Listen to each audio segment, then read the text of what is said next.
He's a killer. 100 million years in the making. The Billabong King.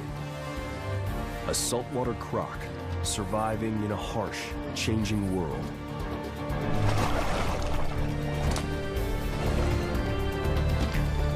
This is a crocodile as he has never been seen.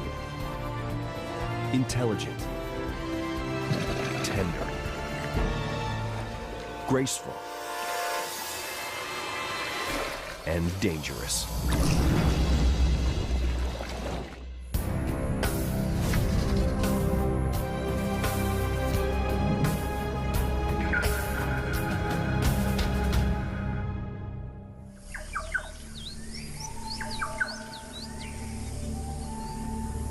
Dawn, Australia's Northern Territory.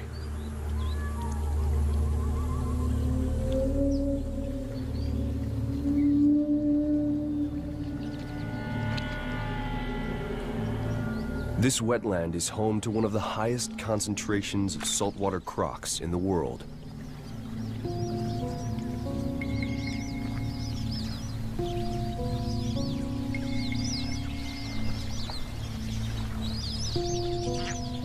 During the wet season, it's a fertile gathering ground for all manner of thirsty creatures. They mingle in rivers and billabongs, backwater creeks that swell with the rains.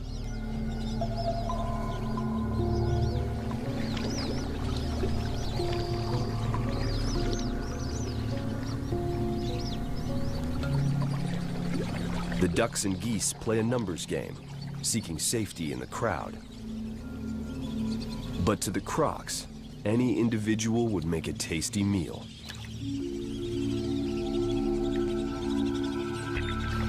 The salties wallow, showing only half-hearted interest in the squawking fowl.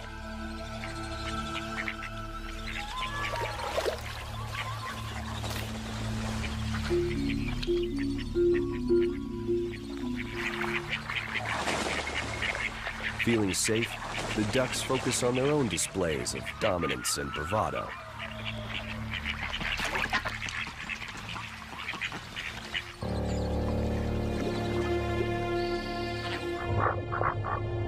Distracted, they fail to notice two crocs closing in.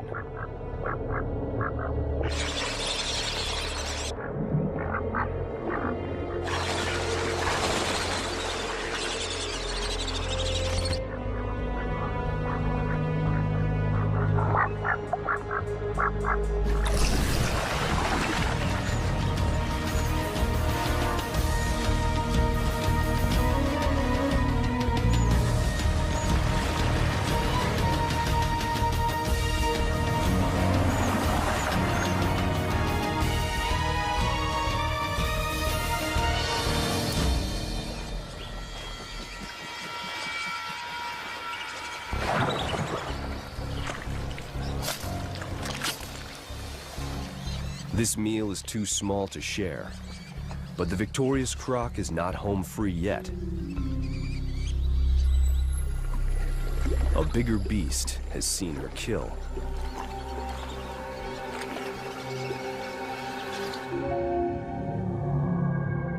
This is no ordinary croc. It's the Billabong King, a battle-tested 5.5-meter male who dominates these waters.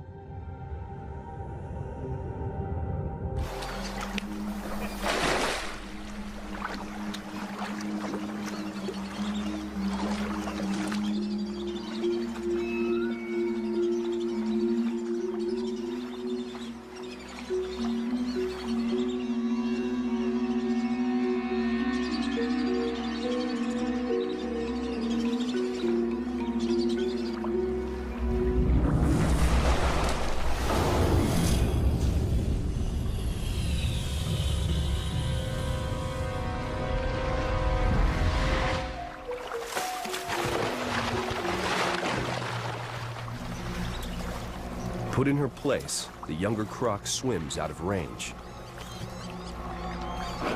The Billabong King has stolen her prize.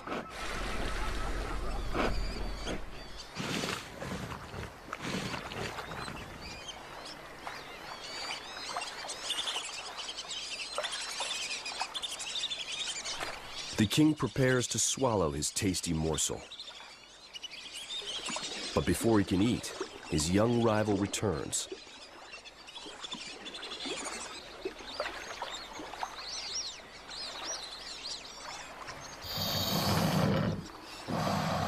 It's a feeble challenge, quickly rebuffed. And then it's chow time. The croc opens a valve at the back of his throat. He keeps his head high to prevent water from flooding his lungs. Rocks he has swallowed will help him digest.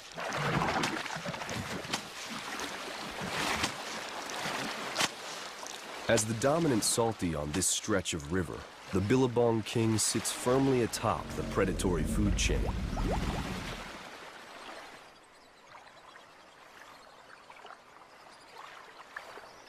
Less powerful crocs learn to keep a low profile when he's around.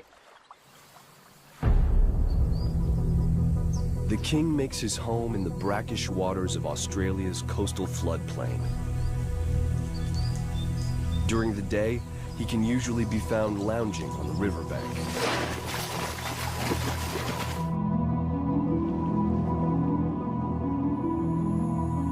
But others of his species venture further inland, to the shores of freshwater streams,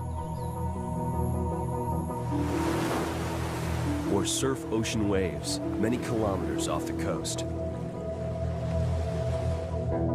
Saltwater crocs range throughout the lowlands, from India to the northern coast of Australia. They thrive during the wet season, when water and food are easy to find.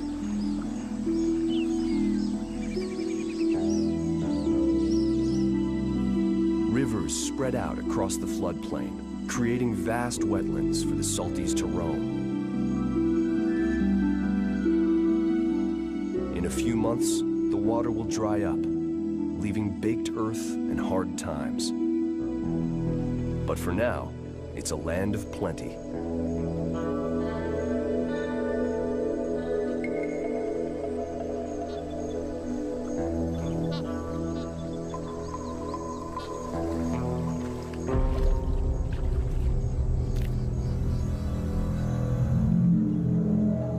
The Billabong king patrols his territory.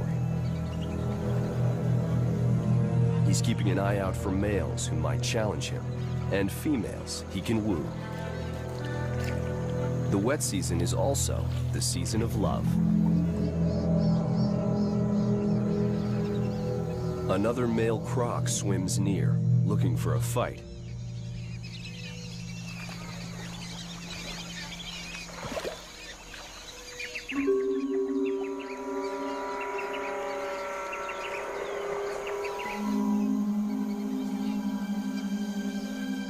The Billabong king turns as the challenger circles him, each trying to size the other up.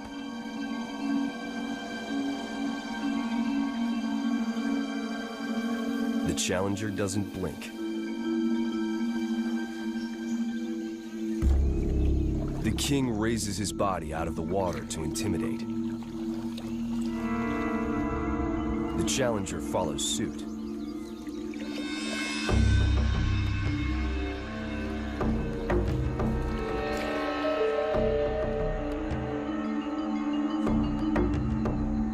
So the Billabong king is forced to engage.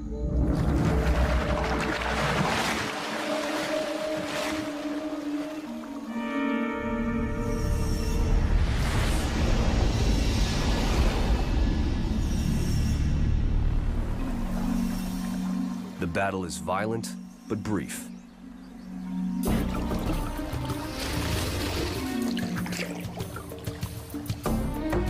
The idea is to dominate without risking injury. A raised snout from the challenger signals surrender.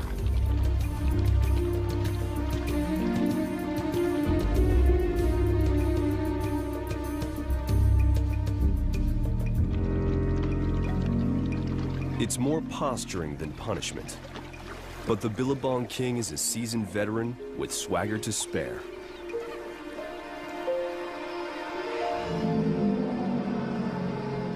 Victorious, the king quickly turns his attention to more amorous matters. He's heard the deep rumblings of a female nearby.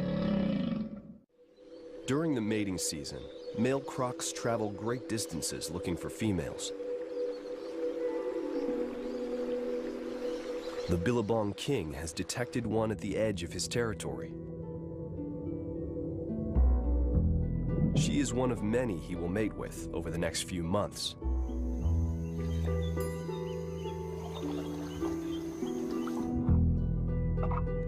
Mating happens in the water. Blowing bubbles gets them in the mood.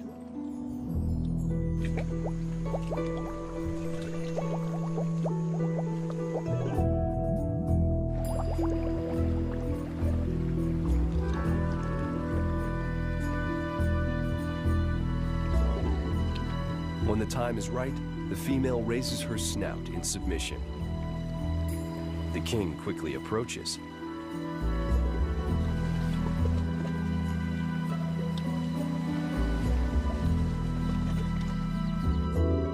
In the murky water, tails intertwine, and his genitals, normally hidden inside his body, come out for the occasion.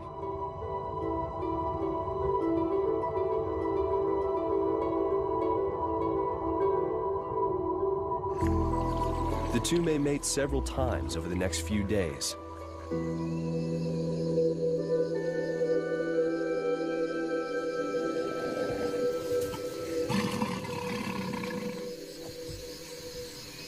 In other seasons, he would never let her get this close.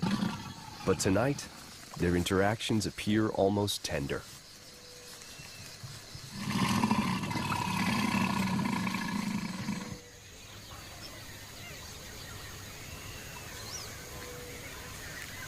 Not long after the Billabong king leaves, the female must start thinking about a nest. Safe sites can be hard to find.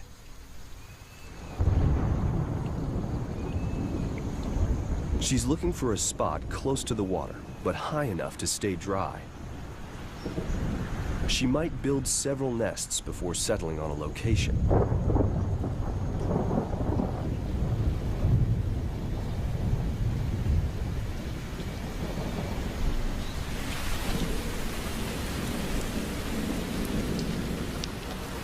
Flooding will pose the greatest danger once her eggs are deposited. At the height of the wet season, it rains almost every day. Dry ground can become submerged riverbed in a matter of hours.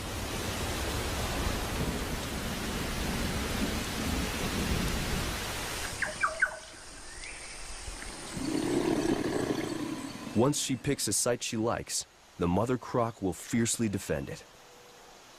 Her eggs will become her only priority.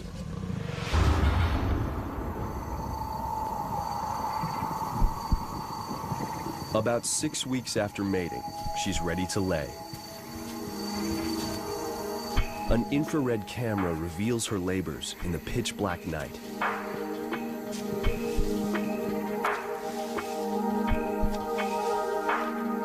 She starts by opening up the nest she has so painstakingly constructed. Short bursts of digging are punctuated by frequent rests.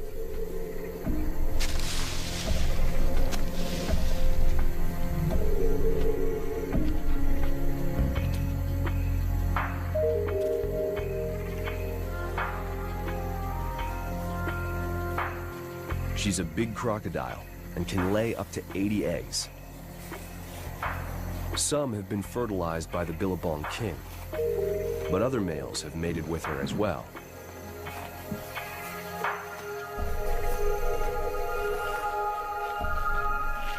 Once the eggs are laid, she piles vegetation back on top. It'll protect the nest and keep the eggs warm. The optimal temperature for their development is between 30 and 34 degrees.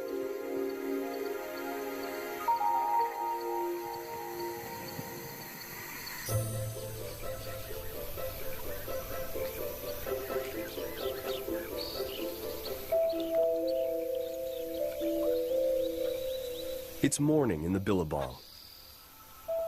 Many animals are up and about. The cold-blooded crocs are lounging in the morning sun.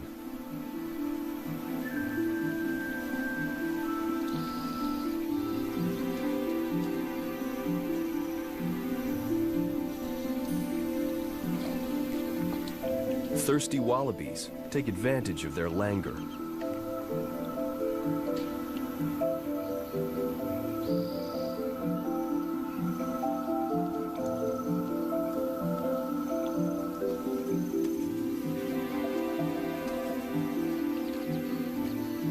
The crocs specialize in lightning-quick strikes from the water, but they're not great hunters on land, where their prey can see them coming.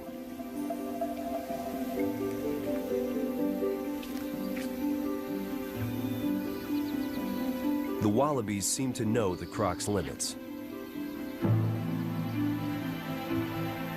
They get close, but stay just out of range. It's a safe strategy on land.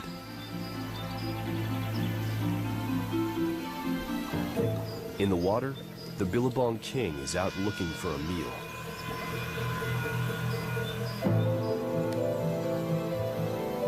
He watches as the wallabies slowly make their way to the water's edge.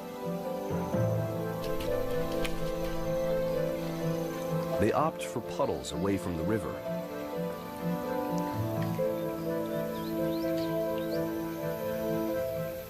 Or search for spots that seem too shallow for a croc to lurk.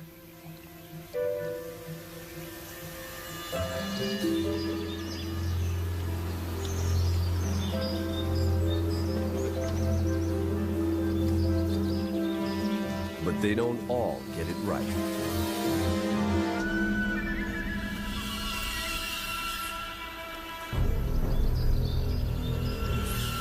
The king sights his prey from a distance, then begins his stealth attack.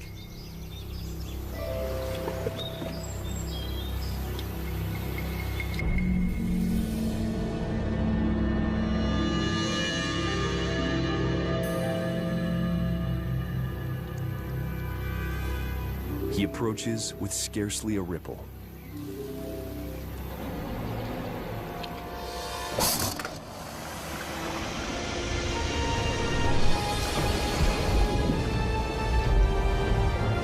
With a strike speed of more than 12 meters per second, he gives his victim no time to react.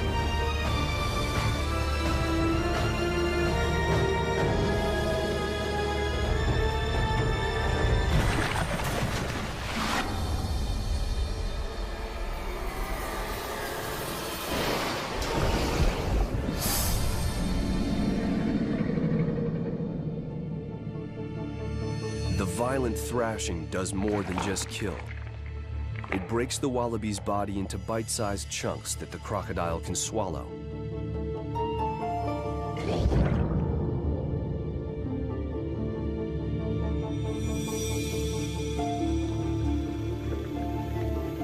Every mouthful is important because he'll eat little in the cooler months ahead.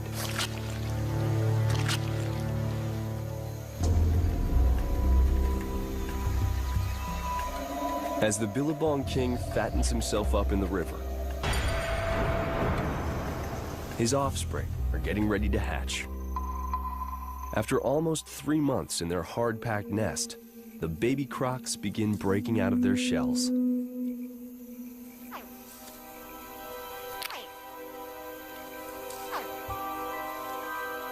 Temperature variations in the nest have determined whether they will be females or males. Cooler eggs produce females. The warmest ones hatch stronger, faster-growing males. It's evolution's way of making males out of the individuals with the best chance of growing big. Big males have a higher probability of mating than smaller ones. But even small females will generally find a mate.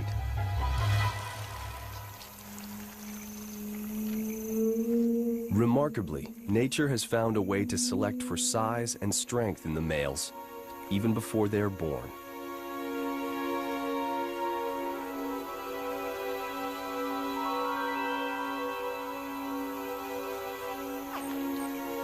The babies start calling for their mother while they're still in their shells.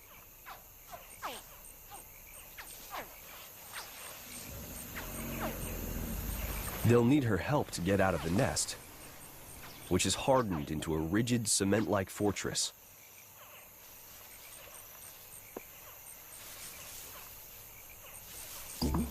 She begins her parenting by digging her babies free.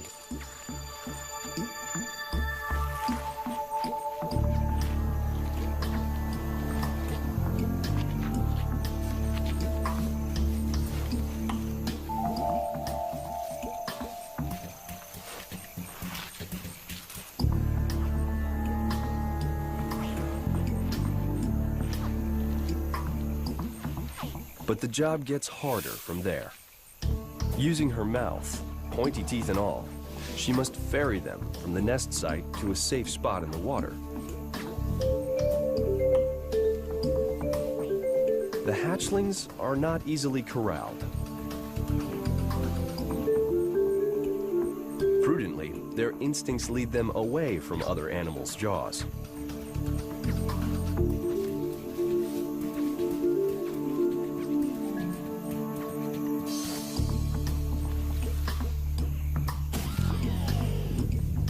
But once she gets a few into the safety of their watery nursery, the others hear their calls and follow them down.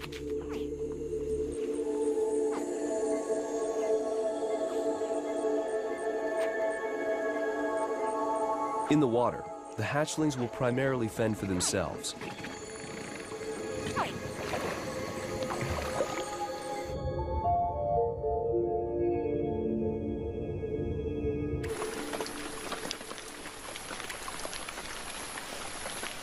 Their mother will try to watch over them for several more weeks, but they'll still be easy targets for birds, turtles, fish, and even other crocodiles. If they survive to adulthood, they'll rise to the top of the food chain, but for the time being, they're close to the bottom. Only 1% will make it to maturity.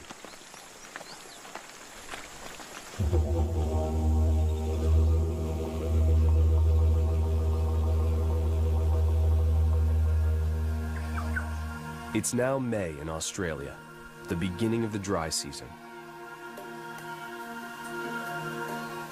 The weather has gotten cooler, and the crocs are becoming less active.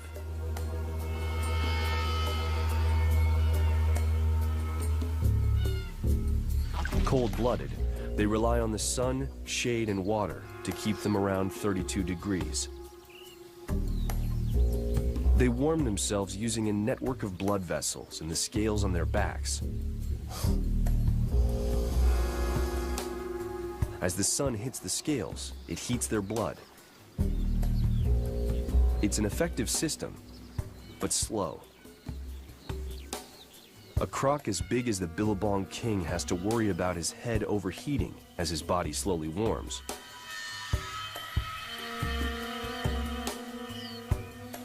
Some scientists believe crocs open their mouths to cool their brains, using evaporation to draw away heat.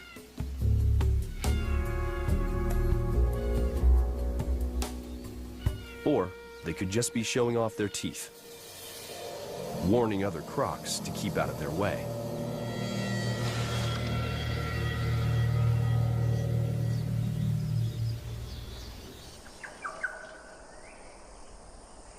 With no rain in more than a month, the massive floodplains, rivers, and swamps are starting to drain.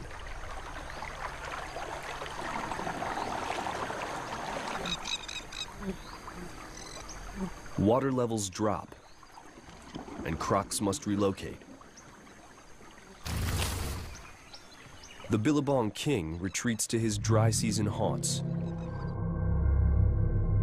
With close to 50 years of experience, he knows which waterways stay wet all year round and will vigorously defend them.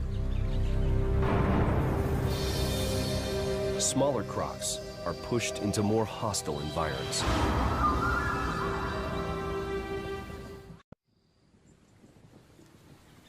Australia's dry season is a dangerous time for baby crocs. On a muddy riverbank, the 3-month-old hatchlings are lucky to still have water. Their mother has chosen their nursery well. She remains nearby and will come at a distress call. But for the most part, she leaves her offspring alone.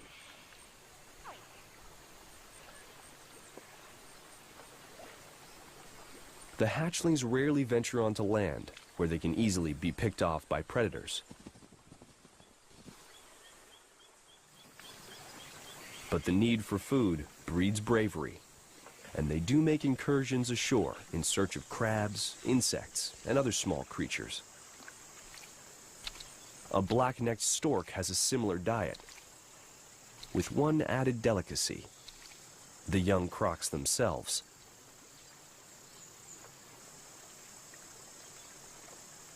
Mudskippers on the riverbank look like easy prey. These amphibious fish walk on their fins.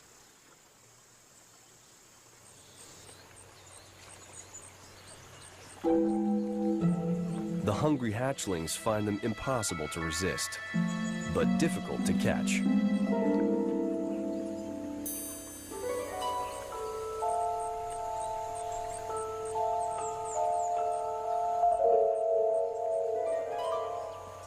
Chasing prey around the bank is not how adult crocs hunt, but it works for the little ones because their prey is so small.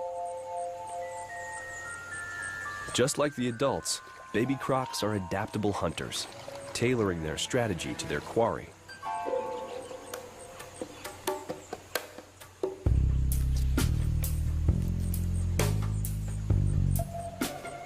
Today, there's an opportunity for crab.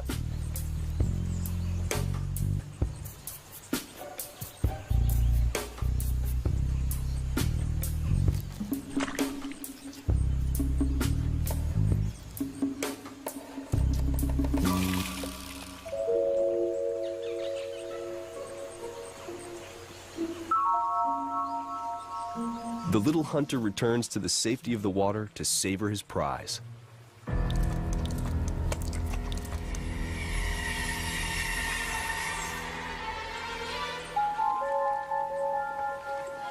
Unfortunately for his siblings, he's not the only one out hunting.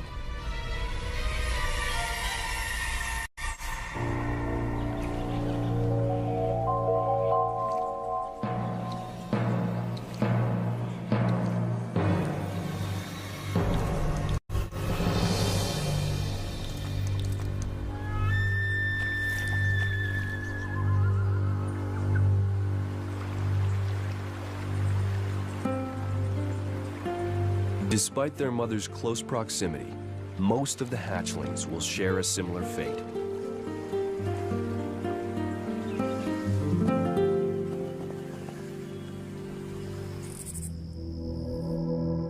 As the winter progresses, the floodplain continues to dry out. Rivers and ponds transform into vast expanses of parched earth. These are hard times for the residents of the floodplains.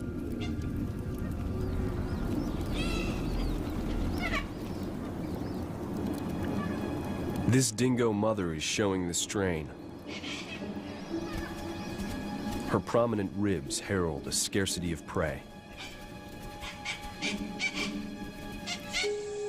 A croc hatchling would be a welcome meal. The dingo is not the only hungry mom. The mother croc has eaten little while guarding her young in the shrinking pool. She spends most of her time underwater, where her heart slows to only a few beats per minute. She can stay submerged for an hour or more.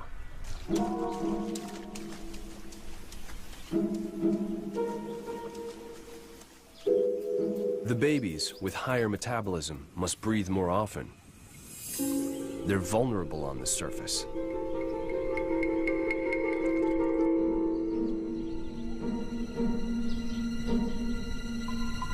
But then again, so are those who would hunt them.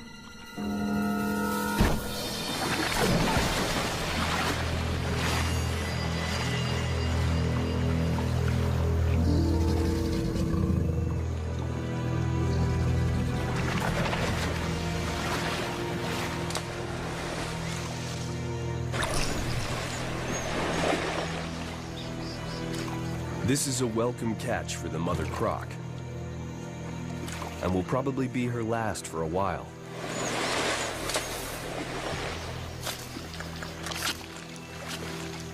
As the weather gets cooler, big salties stop eating. They can't warm up their stomachs enough to digest. They can live without food for months, but as the water disappears from the floodplain, many crocs will face an even more severe test of their mettle. A few months ago, rivers and lakes provided a vast, wet ecosystem for the crocs. But as the waters subside, their habitat shrinks. Luscious channels become grass and dirt. The last muddy pools become crowded oases.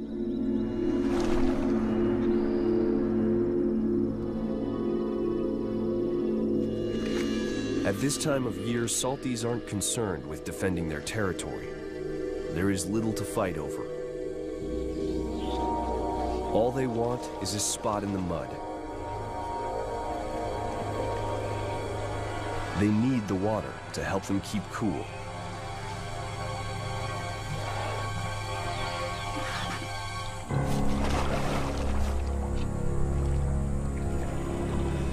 But as the pools dry and the crocs crowd closer and closer together, tensions do rise.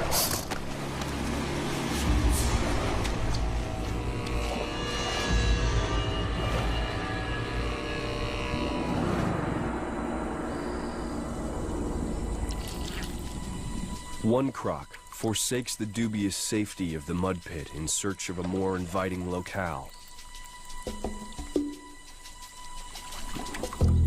He sets off during the cool of evening, hoping to find another pool before dawn.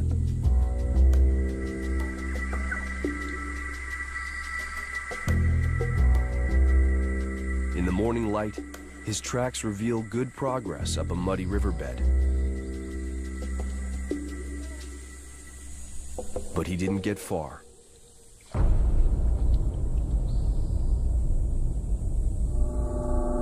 With no water in sight and no protection from the sun, he won't last long.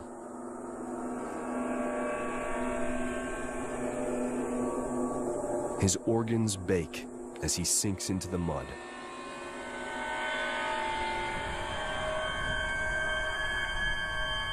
The long dry season is taking its toll.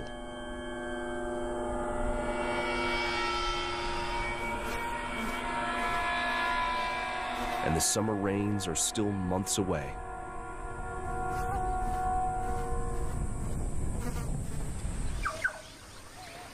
The Billabong king is much better off. He's picked his winter residence with care and is sitting pretty in plenty of water. His half-century of experience is serving him well. He knows just how to survive the harsh dry season and keeps the cooling waters all to himself. He also knows a secret only a few other crocs know. A secret that will get them on the move. For the informed few, it will provide some welcome relief from the hardships of the last few months.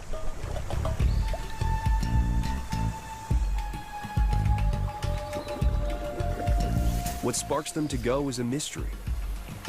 But all at one time, they head for one specific spot on one specific river.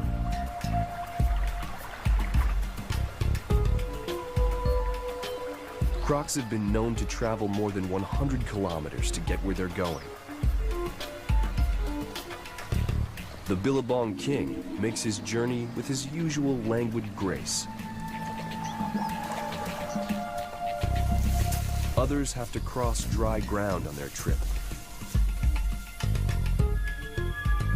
But they seem to know their way and take care to avoid overheating.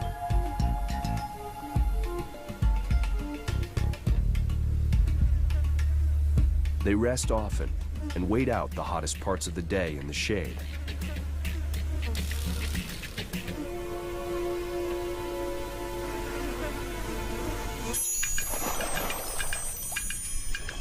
One by one, the salties arrive at the site. Gathering near a small man-made dam, their numbers grow as the day goes on. By the time the Billabong King swims in, the banks of the river are covered with crocs.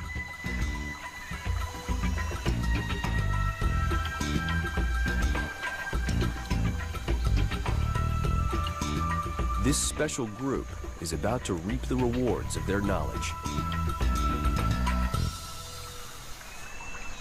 In the dry season, as the river dries up, the dam separates the fresh water upstream from the salty ocean water below. But it also traps fish. Mullet, which swam upstream to spawn during the wet season when the river was high and the dam was submerged. Unable to get back to the ocean once the water level dropped, they gather by the hundreds just above the barrier. But tonight, a super high tide will set the fish free. It's the king tide, which happens only twice a year. It's why the crocodiles have come.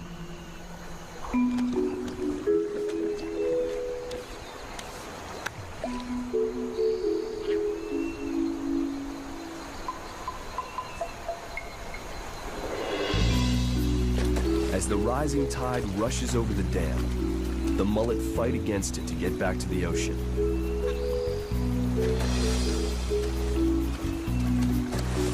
The crocs are waiting for them.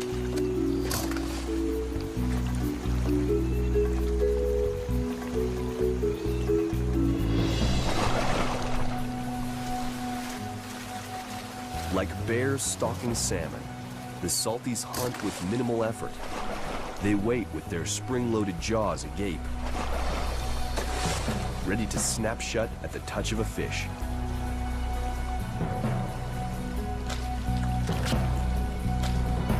The crocs compete for the best spots in the river. And as usual, the Billabong King lays down the law. But there's plenty of fish to go around, and the crocs enjoy a hearty indulgence after a long season of want.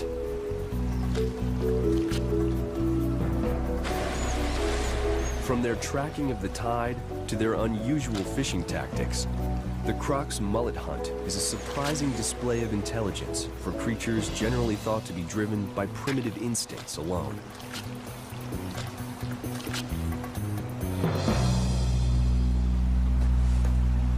Stuffed, the Billabong King waddles off into the night. He has fared better than most during the difficult dry season and seems well poised for another year of domination.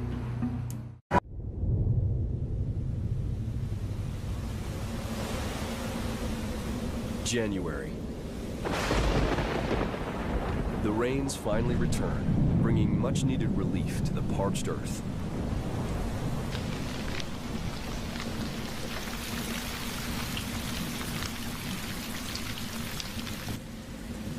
Rivers and lakes fill up, and the plains flood once again. The Billabong King has made it through another year.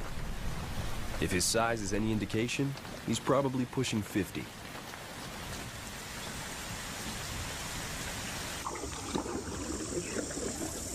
But despite his decades of success, he's only as powerful as his latest conquest.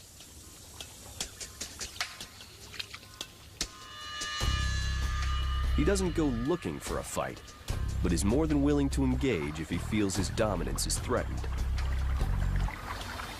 Today, another salty is fishing in his space.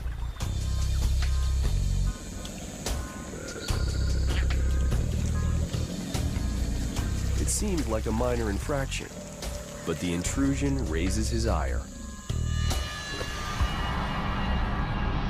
The Billabong King will flex his muscles.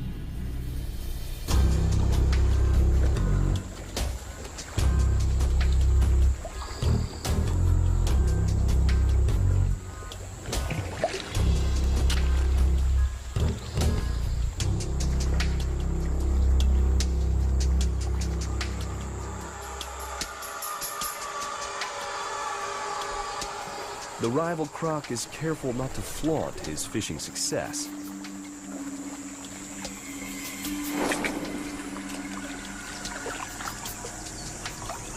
He takes his meal quickly when the king's head is turned.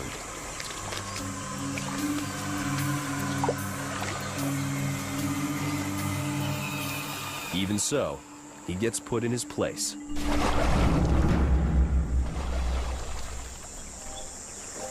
As he has done countless times before, the Billabong King establishes his supremacy without much of a fight.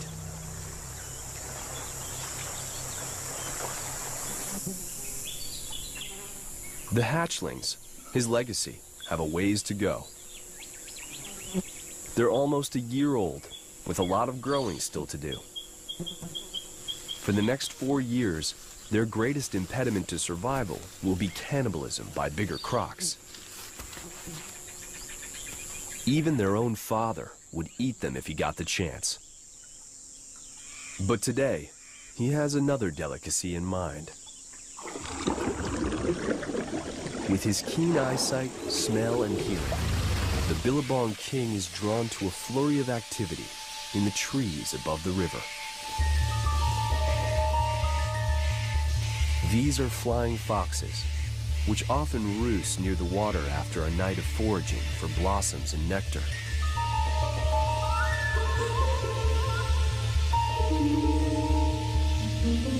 The nomadic bats travel hundreds of kilometers, and their colonies can number in the millions.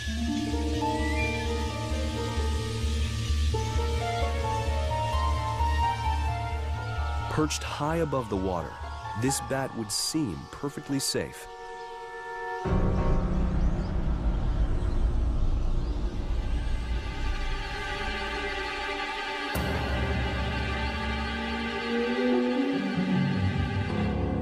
This croc has one more unique talent.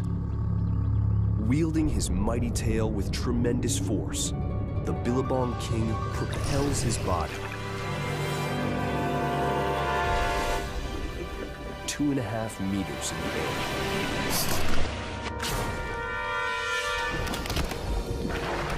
The bat has no chance.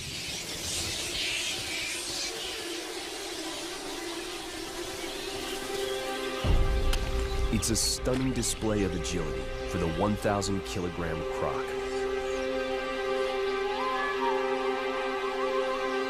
Just one more example of his adaptability and strength. A testament to his longevity and success. Year to year, he rises to every challenge, adapts to his environment, and cements his reign. 100 million years of evolution has created a creature who is master of his domain.